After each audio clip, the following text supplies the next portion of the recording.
நடைமுறை கள யதார்த்தத்தை நம்ம கொஞ்சம் யோசிக்கணும். ஏனென்றால் அவர் 2024 பிப்ரவரியில் கட்சியை துவக்கினார். கொஞ்ச நாளில் கட்சியின் கொடியை அறிமுகப்படுத்தினார்.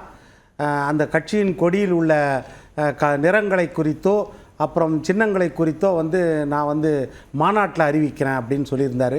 அதற்கு பிறகு மத்திய தேர்தல் ஆணையத்தில் பதிவு செய்யப்பட்ட கட்சியாக அதுக்கு சான்றிதழ் கொடுத்த பிறகு அதை வெற்றியாக கொண்டாடினார்கள்.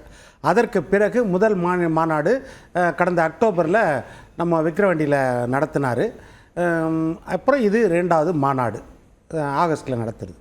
ஆனால் என்ன அப்படின்னா, இதில் ஒரு யதார்த்த விஷயத்தை புரிஞ்சுக்கணும். அவர் தொடர்ந்து ரசிகர்களை சந்திக்க தயங்கவில்லை. மாநாட்டிலையோ இல்லை பொதுக்கூட்டத்திலையோ அவர்கள் இப்போது தொண்டர்களாக மாறி இருக்கிறார்கள் 2வது. ஆனால் மக்களை சந்திக்கிறதுக்கு அவர் கொஞ்சம் தயங்குறாரோ அப்படின்ற ஒரு சந்தேகம் எல்லார் பக்கமும் இருக்கிறது. ஏனென்றால் மக்களை நேரடியாக சந்திக்கணும்னா அன்றாட பிரச்சனைகளை மக்கள் சந்தித்து கொண்டிருக்கின்றார்கள்.